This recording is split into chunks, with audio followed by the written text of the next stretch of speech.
Hi, ನಾನು ನಿಮ್ಮ ಪ್ರೀತಿಯ ಸುಮಕಿರಣ್ 22 ಮೈ ಯೂಟ್ಯೂಬ್ ಚಾನಲ್.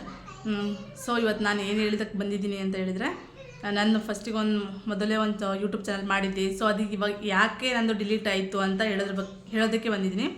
ಸೊ ಯಾಕಾಯಿತು ಏನಾಯಿತು ಅಂತ ಹೇಳ್ತಾ ಹೋಗ್ತೀನಿ. ಸೊ ಫಸ್ಟಿಗೆ ಇದಕ್ಕಿಂತ ಮುಂಚೆ ನಾನು ಒಂದು ಯೂಟ್ಯೂಬ್ ಚಾನಲ್ ಓಪನ್ ಮಾಡಿದ್ದೆ. ಬಟ್ ಅದು ಯೂಟ್ಯೂಬ್ ಚಾನಲಲ್ಲಿ ಏನಾಯಿತು ಅಂತ ಹೇಳಿದರೆ, ಸೊ ನಮಗೆ ಏನೇ ಒಂದು ಸಬ್ಸ್ಕ್ರೈಬರ್ ಬೇಕು ಅಂದರೆ ನಮಗೆ ಲಾಂಗ್ ವಿಡಿಯೋ ಆಗಿರ್ಬೋದು, ಶಾರ್ಟ್ ವಿಡಿಯೋ ಆಗಿರ್ಬೋದು. ಸೊ ಕೆಲವೊಂದು ವೀಡಿಯೋಸ್ ಮೂಲಕ ನಮ್ಗೆ ಅಟ್ರಾಕ್ಟ್ ಆದಂಗೆ ಜನಗಳು, ಸೊ ನಮಗೆ ಸಬ್ಸ್ಕ್ರೈಬರ್ ಜಾಸ್ತಿ ಆಗ್ತಾ ಹೋಗ್ತಾರೆ. ಸೊ ನಾನೇ ಇದೇ ಥರ ಒಂದು ಯೂಟ್ಯೂಬ್ ನೋಡ್ತಾ ಹೋದೆ. ಸ್ಕ್ರೋಲ್ ಮಾಡಿ ನೋಡಬೇಕಾದ್ರೆ ಯಾರೋ ಒಬ್ಬರು ಯೂಟ್ಯೂಬರ್ಸು ಹೇಳಿದರು, ಡೈಲಿ ಲೈವ್ ಹೋಗಬೇಕು, ತುಂಬ ಜನ ಸಬ್ಸ್ಕ್ರೈಬರ್ ಬರ್ತಾರೆ ಅಂತ ಹೇಳಿದರು. ಬಟ್ ಅವ್ರು ಹೇಳಿದ್ರಲ್ಲಿ ಏನು ತಪ್ಪಿಲ್ಲ. ಸೊ ಸರಿನೇ ಹೇಳಿದ್ದಾರೆ. ಹಾಗಂತ ಹೇಳಿಬಿಟ್ಟು ನಾನೇನು ಮಾಡಿದೆ, ಒಂದು ಡೇಗೆ ನೋಡೋಣ ಫಸ್ಟ್ ನಾನು ಲೈವಲ್ಲಿ ಓಪನ್ ಮಾಡಿದ್ದದು. ಲೈವಲ್ಲಿ ಫಸ್ಟ್ ಅದು ಯಾವ ಥರ ಇರುತ್ತೆ, ಯಾವ ಥರ ತಂಬ್ಲೈನ್ ಹಾಕಬೇಕು, ಎಡಿಟಿಂಗ್ ಮಾಡಬೇಕು, ಸೊ ಏನು ಗೊತ್ತಿಲ್ಲ. ಬಟ್ ನಾನು ಲೈವ್ ಓಪನ್ ಮಾಡ್ಕೊಂಡೆ, ಲೈವಲ್ಲಿ ಹೋದೆ. ಲೈವಲ್ಲಿ ಹೋದಾದ್ಮೇಲೆ 2 ಲೈವಲ್ಲಿ ಅಪ್ಲೋಡ್ ಮಾಡಿದೆ. ನೆಕ್ಸ್ಟ್ ಇನ್ನೊಂದು ಸರಿ ಓಪನ್ ಮಾಡೋಣ, ಅದು ಯಾವ ಥರ ಬರುತ್ತೆ ಅಂತ ಹೇಳಿಬಿಟ್ಟು ಲೈವ್ ಓಪನ್ ಮಾಡ್ತೀನಿ. ಅದೇ ಟೈಮಿಗೆ ಸಡನ್ನಾಗಿ ನನ್ನ ಮಗ ಬಂದುಬಿಟ್ಟು ಹಾಯ್ ಅಂತ ಹೇಳ್ತಾರೆ. ಹಾಯ್ ಅಂತ ಹೇಳ್ಬಿಟ್ಟು ಜಸ್ಟ್ ಇದ್ಕೊಂಡಿರ್ತಾರೆ ಅಷ್ಟೇ. ಅಷ್ಟರೊಳಗೆ ನನಗೇನು ಕೆಲಸ ಇದೆ ಅಂತ ಹೇಳ್ಬಿಟ್ಟು ನಾನು ಸಡನ್ನಾಗಿ ಹೋಗಿಬಿಡ್ತೀನಿ. ಅದು ಸಡನ್ನಾಗಿ ಹೋದಾಗ ಆಮೇಲೆ ಬಂದು ನೋಡ್ತೀನಿ ಲೈವ್ ಅದು ಮೇಲ್ ಬಂದಿದೆ ಯೂಟ್ಯೂಬಿಂದ. ಸೊ ನಿಮ್ಮದು ಲೈವ್ ಡಿಲೀಟ್ ಆಗಿದೆ, ಲೈವ್ ಚಾನಲ್ಲು ವೀಡಿಯೋಸನ್ನು ಕೂಡ ಡಿಲೀಟ್ ಮಾಡಿದ್ದೀವಿ ಅಂತೇಳಿ. ಆಗ ಯಾಕೆ ಏನು ಅಂತ ನಂಗೆ ಚೆನ್ನಾಗಿ ಗೊತ್ತಿರಲಿಲ್ಲ. ನೆಕ್ಸ್ಟು ಇದೇ ಥರ ಯೂಟ್ಯೂಬ್ನ ನಾನು ನೋಡ್ತಾ ಹೋದೆ. ಅವಾಗ ಏನನ್ನಿಸ್ತು, ಕೆಲವೊಂದು ವಿಡಿಯೋದಲ್ಲೇ ಹೇಳಿದ್ದಾರೆ. ಅದು ಏನಂತ ಹೇಳಿದ್ದಾರೆ ಅಂದರೆ ಸೊ ಮೈನರ್ ಚೈಲ್ಡನ್ನು ನಾವು ಲೈವಲ್ಲಿ ತೋರಿಸ್ಬಾರ್ದಂತೆ. ಹಾಗಾಗಿ ಲೈವಲ್ಲಿ ತೋರಿಸಿದ್ರೆ ಏನಾಗುತ್ತೆ ಅಂದರೆ, ಈ ಥರ ನಮ್ಮದು ಲೈವ್ ಸ್ಟ್ರೀಮೇ ನಮ್ಮದು ಕ್ಲೋಸ್ ಆಗ್ಬೋದು, ಅದು ನೆಕ್ಸ್ಟ್ ಓಪನ್ ಆಗದೇ ಇರ್ಬೋದು, ಆ ಥರ ಆಗಿಬಿಡುತ್ತೆ ಅಂತ ಹೇಳಿದರು. ಸೊ ಆಮೇಲೆ ನಾನು ತುಂಬ ಒಂದು ವೀಕ್ ನೋಡಿದೆ, 2 ಮಂತ್ಸ್ ನೋಡಿದೆ. ಅದು ಏನು ಮಾಡಿದ್ರು ನನಗೆ ಬರಲಿಲ್ಲ, ಅದು ಓಪನ್ ಆಗಲಿಲ್ಲ. ಹಾಗಾಗಿ ನಾನು ಆ ಚಾನಲ್ನ ಡಿಲೀಟ್ ಮಾಡಿಬಿಟ್ಟು ನೆಕ್ಸ್ಟ್ ಹೊಸ ಚಾನಲ್ನ ನಾನು ಈಗ ಓಪನ್ ಮಾಡಿಕೊಂಡೆ. ಅದು ಮೈನರ್ ಚೈಲ್ಡ್ ಅಂದರೆ 13 ವರ್ಷದಿಂದ ಕೆಳಗಿರೋ ಮಕ್ಕಳನ್ನು ನಾವು ಲೈವಲ್ಲಿ ಅವ್ರನ್ನ ಸಿಂಗಲ್ಲಾಗಿ ತೋರಿಸ್ಬಾರ್ದು. ಅವ್ರ ಜೊತೆ ಯಾರಾದರೂ ದೊಡ್ಡವರಿದ್ದರೆ, ಸೀನಿಯರ್ಸ್ ಇದ್ದರೆ ಸೊ ಓಕೆ ಅಂತ ಹೇಳಿದರು. ಆಮೇಲೆ ಭಾರತ್ ಟೆಕ್ ಅಂತ ಹೇಳ್ಬಿಟ್ಟು, ಸೊ ನಾನು ಅವ್ರಿಗೂ ಕೂಡ ವಾಟ್ಸಪ್ಪಲ್ಲಿ ಮೆಸೇಜ್ ಹಾಕಿಬಿಟ್ಟು ಕೇಳಿದೆ. ಸೊ ಅವರು ವಿಡಿಯೋ ಮಾಡಿದ್ದಾರೆ 2025 ಜೂನ್ ಜುಲೈ ಮಂತಲ್ಲಿ. ಪಾಪ ಅವರು ಸಹ ವಿಡಿಯೋ ಮಾಡಿದ್ದಾರೆ. ಈ ಥರ ಇದೆ ನೋಡಿರಿ ಮೇಡಮ್, ಫಸ್ಟಿಗೆ ಎಲ್ಲ ನೀವು ಟೆಕ್ಕಲ್ಲಿ ನೋಡಬೇಕು, ಹಾಗಾದರೆ ನೀವು ನೋಡಿ ಆ ಥರ ನೋಡಿದರೆ ನಿಮ್ಗೆ ಈ ಥರ ಆಗ್ತಾಯಿತ್ತಾ ಅಂತ ಎಲ್ಲ ಹೇಳಿದರು. ಸೊ ನನಗೆ ಅವಾಗ ಅನ್ನಿಸ್ತು, ಕೆಲವೊಂದು ನೋಡಬೇಕು ಒಂದು ವೀಡಿಯೋಸ್ಗಳು ನಮಗೆ ಗೊತ್ತಾಗತ್ತೆ ಅಂತೇಳಿ.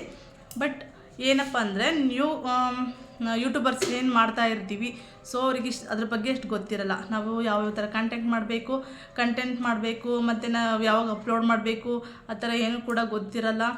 ಸೊ ಕೆಲವೊಂದು ನಾನು ನೋಡಿ ತಿಳ್ಕೊಳೋದು ತುಂಬ ಇರುತ್ತೆ, ಬಟ್ ನಂಗೆ ಗೊತ್ತಿರಲಿಲ್ಲ. ಅವಾಗ ನನ್ನ ಮಗನ ತೋರಿಸ್ಬಿಟ್ಟೆ.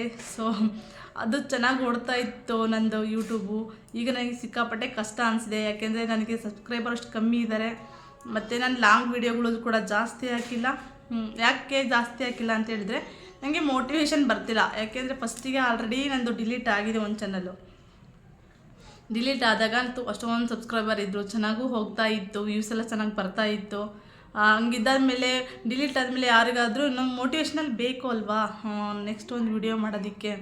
ಅದಕ್ಕೆ ನಾನು ಫುಲ್ಲು ಸ್ವಲ್ಪ ಡೌನ್ ಆಗಿದ್ದೀನಿ. ನೆಕ್ಸ್ಟ್ ಹಾಕಬೇಕು ಅಂತ ಯಾರು ಬಿಗಿನರ್ಸ್ ನನ್ನ ಚಾನಲನ್ನು ನೋಡ್ತಾ ಇದ್ದೀರಾ, ಸೊ ಪ್ಲೀಸ್ ಸಪೋರ್ಟ್ ಮಾಡಿಕೊಂಡು ಸಬ್ಸ್ಕ್ರೈಬ್ ಮಾಡ್ಕೊಂಡು ನೋಡಿ. ಯಾಕೆಂದರೆ ನಾನು next tailoring, hand embroidery, machine embroidery ಮತ್ತು blouse cutting and stitching, sari ಕುಚ್ಚು, ಈ ಥರ ವೀಡಿಯೋಸ್ಗಳನ್ನೆಲ್ಲ ಹಾಕಬೇಕು ಅಂದ್ಕೊಂಡಿದ್ದೀನಿ.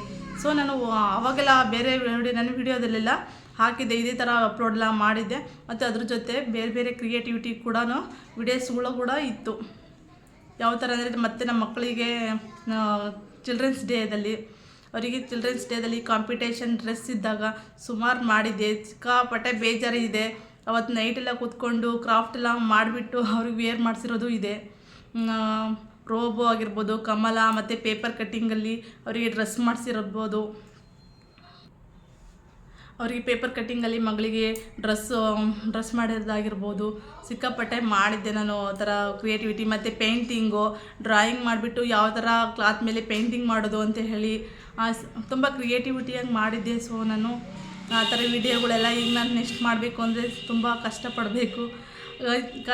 ಇಷ್ಟಪಟ್ಟು ಮಾಡೋದು ಬೇರೆ, ಕಷ್ಟಪಟ್ಟು ಮಾಡೋದು ಬೇರೆ. ಯಾಕೆಂದರೆ ಅವಾಗ ನಮಗೆ ಸ್ಟಾರ್ಟಿಂಗು ನಮಗೆ ತುಂಬ ಮೋಟಿವೇಶ್ನಲ್ ಇರುತ್ತೆ, ಮಾಡಬೇಕು, ಈ ಥರ ಅಪ್ಲೋಡ್ ಮಾಡಬೇಕು, ಸೊ ಯಾವ ಥರ ಇರುತ್ತೆ ಅಂತ ಹೇಳಿಬಿಟ್ಟು ಅಷ್ಟೊಂದು ಕಷ್ಟಪಟ್ಟು ಈ ಥರ ಡಿಲೀಟ್ ಎಲ್ಲ ಆದಾಗ ಏನನ್ಸುತ್ತೆ, ಅಷ್ಟೊಂದು ಕಷ್ಟಪಟ್ಟಿದ್ವಿ. ಸೊ ನಮಗೇನು ಸಿಗಲಿಲ್ಲ, ಅದರಿಂದ ಟೈಮಿಗೆ ಕೂಡ ವೇಸ್ಟ್ ಆಯಿತು. ಬೇರೆ ಆ ಥರ ವಿಡಿಯೋ ಮಾಡೋದು ಬಿಟ್ಟು ಬೇರೆ ಕಡೆ ಯಾವುದಾದ್ರೂ ಕಾನ್ಸಂಟ್ರೇಟ್ ಮಾಡಿದರೆ ಯಾವುದಾದ್ರೂ ಒಂದು ಕೆಲಸನಾದರೂ ಆಗ್ತಾಯಿತ್ತು ಅಂತರ ಆ ಥರ ಥಿಂಕೆಲ್ಲ ಬರುತ್ತೆ.